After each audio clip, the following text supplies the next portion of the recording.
Hi, everyone. Good to see you. It seems like it's been forever since we've been practicing, but it seems like forever since we're actually getting ready to play a game. But we got into it yesterday about putting a game plan in that we hope works, and we'll try to refine it by the time we play. And hopefully we can get the ball more than 5 or 6 times because they do an amazing job of keeping the ball away from people.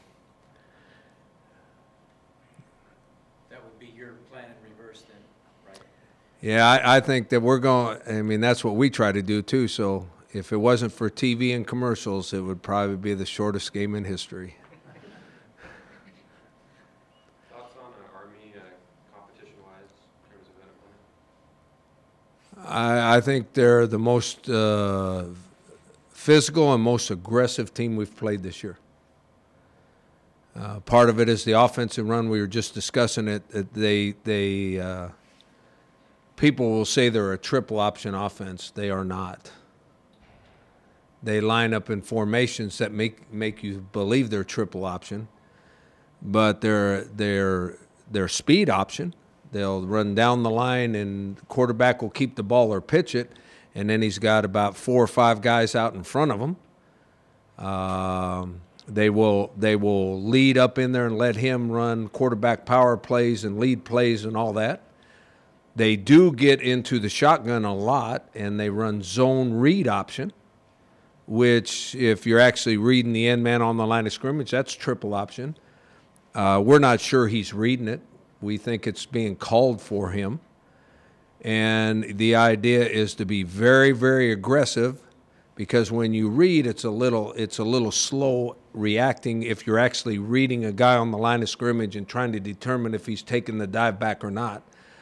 But if all that is called for him, you can be really quick, really fast, and really aggressive. Just like the offensive linemen, I think it does not matter how we line up on defense. They block targets or they block sticks. They aim for a spot on the field, and they come off the ball as fast as they can come off the ball, and they hit whoever shows up. I'm serious. They're the most aggressive team, and they're the most physical team we've played all year. Is Bradshaw as physical an option quarterback as you've ever seen? I think because of the design of the offense, he might even be more physical than people we've seen, because he wants to carry the ball, and a lot of what they're doing on offense is designed for him to carry the ball with blockers in front of him. They do run, and I already said this, the one time that he actually looks to pitch the ball is what we call speed option, where everybody runs out in front of him. One guy's a pitch back, and everybody else runs out in front of him and blocks for him. So he's able to see the first seam that opens up and plants his foot and gets up the field, the very first seam. He's an outstanding athlete that he's like a great running back. He sees the seam or the hole quickly, he gets up into it quickly, and he's strong enough and physical enough that he breaks a lot of tackles, and then he's got good speed when he gets in the open field. Coach, last year around this time, you guys as a staff said you knew how close Donnell was to the all-time rushing record. How aware of a staff are you guys of how close Rashad is to the Aztecs record? And if so, what will you guys do to try and get him that, or how hard will he work to try? Is he close? He's getting there. We know exactly where he is. We will. The number one goal is to win the game. The number 2 goal is to make sure he wins. Breaks that record. Coach, service guys, particularly Air Force and Army, have had a lot of success with these ground attacks. Do you think that's because they don't have a choice because of the type of players they have to recruit, or do you think it's because of the discipline of the armed forces that allows them to play something that is a very difficult system to teach? Well, I've said this many times, and I still believe this. I think what they do on offense, and I just told you, Army's kind of simplified it. They don't run as much triple option as Air Force and Navy do, but they do run zone read option, and they want the quarterback to carry the ball. The quarterback carrying the ball gives you an extra blocker. If you're actually reading the triple options, there's 2 extra blockers. I think it's the best offense ever been designed. I think it's the most difficult to stop. It's the most difficult to control. if it wasn't for selling tickets and being TV friendly, more than 50% of the schools in the country would run what they run, because it gives you some strategic advantages. I mean, big time strategic advantages. If you don't have to block two guys, guess what? That means you got two extra blockers. If the quarterback carries the ball, you got another one. So now you got three extra blockers. But it's for the normal fan, it's not fun to watch. The ball's not being thrown in the air. You don't see great athletes making great athletic plays in the open field. It's the uniqueness of the offense and what's fun to watch, you can't see from the stands. If you want to see, come in and watch the film and see what happens between the tight ends. That's amazing stuff, but it's hard to see from the stands. Are they different in blocking scheme because it's power blocking and firing off the ball rather than Air Force's cut blocking? No, they cut. If they're actually running the option game, they cut. And that's very difficult because we don't let people cut in practice. And the spread teams in the world, they never cut, except maybe a little bit in pass protection, but on running plays, they never cut. So the players of today don't ever see cut blocking. And you don't let them do it in practice, so you go into the game in the first quarter or quarter and a half or so, all you see is your defensive guys on the ground. Now, we got some pretty good athletes, and once they get used to where those blocks are coming from, they can defeat a cut block. But early on, it's devastating. Is the most amazing stat that they've run the ball 685 times and only put it on the ground 5? Yeah, that's amazing. I also think it's amazing that they've played 4 games without throwing a pass. And if I'm right, now I'm just guessing on this because someone told me this, I think they won 3 of the 4. How does it change the way the cornerbacks play when they know most of the game they're not going to be playing in pass protection? They're much more concerned about run support. We've played other people during the year where in certain formations and certain coverages, they were primary run support guys. They're just primary run support guys. Now they do put one wide receiver in there, and I said to our coaches this morning, I said, when those 2 guys go out there, they take their one wide receiver and they put him almost out there on the sideline. And so you have to take a cornerback and walk out there with them. Well, if they're not going to throw a pass, why don't those 2 guys go sit on the bench? Okay, we're going to play 10 on 10 because that's basically what you're doing. You're playing 10 on 10. But they bring that guy in tight sometimes. So when he comes in tight, now it's 11 on 11 again. But when they put him out there wide and the corner goes with him, it's 10 on 10. Those guys have nothing to do with the game out there. But the majority of the time they're in there close, and the cornerbacks have a lot of run support responsibility that they don't normally have. Looking at the film, have you seen particular situations when they will actually choose to throw the ball, or is it just kind of when he's open? They threw the ball quite a bit in one game because they were behind. Late in the game, they threw it quite a bit. Everything they throw is play-action pass, and for those that know this kind of offense really good, most of the time when they throw a play-action pass, the receiver, there's no one within 10 yards of him. And it's all about if they throw it good enough to catch it. And they've had some big plays on the passing game. They had one in the Navy game, big play. And if he'd have thrown it a little bit better, it would have been a touchdown instead of about a 20-yard gain. It was underthrown a little bit, and the guy had to come back and catch it if you watch the Army-Navy game. So they usually have wide-open receivers when they throw it. Navy held them, I think, to 220 yards rushing. Was there anything in particular they did effectively that stopped? Yeah, Navy had the ball a lot too. And to be honest with you, the field didn't help either team. It helped the defenses. Because there's several plays in there now. I'm watching Army's offense a lot closer than Navy's. There's a lot of plays in there of Army's offense where the quarterback slips and falls down, and he's getting ready to go a long way, and he slipped and fell down because of the field. So the field conditions helped both defenses. What is the difference in atmosphere between a bowl game and a regular season game? Last game of the season for seniors. And that sort of. I think it's all depending on how the coach handles it. And I've been criticized for this before, but I still believe that's what you do. A bowl game, in my opinion, is a reward for having a successful year, having a good year. So we go to win the game, don't get me wrong. We're going and we're preparing to try to win the game, but it's also to have a good time and enjoy yourself. So for the seniors, we want them to enjoy the experience and enjoy the last game they play, no matter what happens. So it's completely different than the regular season. Now, if they'll ever let a non-Power 5 team in the playoff, and we were in the playoff, we wouldn't treat it like that. It'd be do or die.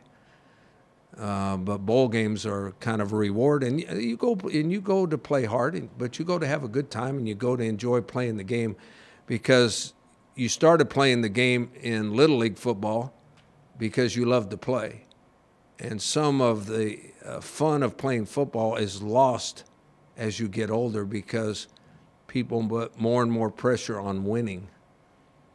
So we want to win. We're going to try to win. We're going to play, but we're going to have a good time too. Is coaching against a Service Academy team a different feel for you? It's a different feel for me personally, and I try to make it a different feel for our players. I think it's a learning experience, and since Air Force is in our league, I think our players understand exactly what those guys we're playing against are all about. Not only are they sacrificing by going to school at an academy, the real sacrifice they're going to make is later on in their careers, and that's all for our benefit. For all of us that are lucky enough to live in this country and have people like them protect you, you got to have great respect for that. And I think the best part of our team is, since Air Force is in our conference, I think our team understands that. When you don't play them every single year, I think they have to be educated. Our guys don't have to be educated because they're educated every year when we play Air Force. How hard is it every year for you to say goodbye to a new senior or a senior class and have to move on to a new one coming in? It's not hard. To be honest with you, it's not hard. I'll miss a lot of them, but I think they're moving on to a more exciting time of their life. I mean, even if they're great football players, they're moving on to exciting NFL careers. But guess what? The best part of their life is when they're young adults and they're working for a living, they have a little extra money in their pocket, and that's the best time in your life. And so I'm excited for them. I don't mind seeing them go. As long as they got a degree, I think it's kind of a fun time to see them go. Have you spoken with Penny since he left, Pumphrey, about the record? Maybe only lasting 1 year. Have you spoken with him? No, I haven't talked to Pumphrey, but him and Rashad talk all the time. I'd love to hear those conversations, because I'm sure Pump will say he wants Rashad to break the record, but that's not true. You know that's not true. So I'm sure they talk all the time, I think. I'm sure they have a good conversation when they talk about it. Will Bobby Howe coach special teams in this game? Yeah, he's going to stay with us all the way through the bowl game, and then he'll go to his new job. Is he taking any of the assistants with him? He is trying to. We'll see how that turns out. Oh, I don't know, just a couple. Have you heard the allegations against Marshall Faulk? I read about them. Do you have any comment on it? No, I don't. I'm not going to comment on that. Anything else for Coach? Are you surprised what Milken's been able to do at West Point, considering how down their work was so long? I think he's done a great job. I think academies have, it's a very difficult place to coach when you talk about one-loss records. I think it's difficult. When you talk about the kind of players you get to be around every single day and the kind of attitude they have, I think it's a great pleasure to coach at an academy. I think it's fun. I mean, they're the best of the best. I think it's rewarding, but I also think it's very difficult to win in those situations because the scrutiny that those kids have to go through to get into the academy. And a lot of great athletes, they think they're going to be pro players. They're not going to go to the academies. So you get really good guys that play really, really hard, and they have some skills and talent, but they're not the NFL type guys because their lot in life's completely different than what an NFL guy is going to be. So I think he's done a great job. I think all those academies do a good job. I mean, and there we're back to the offense. That offense gives you strategic advantages. They're also smart at the academies, or they don't get in. They know it gives them a strategic advantage. That's why all three of them run it. It's so effective, how come you don't run it? I wish I could. Why can't you? Number one, it's hard to recruit to. They don't. When you recruit a guy to the academy, he cares less what offense you run or what defense you run. He cares less. Okay? So it's hard to recruit to that offense. And then I don't think the academies worry about putting people in the stands. I don't think it's a big concern of theirs on how many people are at the game, even though they get good crowds. I don't think their athletic department's worried about making money. Thanks to you and me and everybody else. So in other situations, you're concerned about how it looks on TV. You're concerned on how it looks to the fans in the stands. And obviously, the better players you have, the better chance you have to win. So it makes it very difficult to recruit to. The academies have none of those issues, so they're running the best offense ever designed. When you guys played at West Point, when you walked into that stadium, was that a different feel? I had been there once before, and I played there. When I was a player, we played there. But it was it's always a different feel. No matter how many times you've been there, it's a different feel. Do you think, you guys have a lot of players from Texas, so I'm sure you'll have some families there and things like that. Do you think Army being Army and then worldwide have a bigger fan? Army will have a huge fan base there. I mean, I've played in a couple, 3 bowl games against Navy, and it seemed like the crowd was 90% their crowd. Okay, I would assume this is going to be the same way. I don't know how they do this, but it's interesting on how many of their student body is there. It seems like the whole student body's there too, and I don't know if they give them leave or they pay their way, or I don't know how they do it, but the whole student body's there. And it's funny how they put their student body right behind the visitors' bench. It's really funny how that works. You've been saying for a long time that what was most important for the bowl is playing just the best quality opponent that you can. Are you satisfied with Army, even though they're not like a Pac-12 team, but they're 9-3 team? I think we're excited and happy about playing in Texas, and I think we're excited and happy about playing against an academy team that we really respect. Since we have no control over how that trickle-down theory works, I think we're playing a 9-3 team that wants to win 10. We're playing an Army team that has done things that Army teams haven't done in 25 or 26 years. I think it's a great opponent. I think it's a great challenge, and I mean, we're happy to go. Ask our Texas kids how happy they are to go to Texas and play.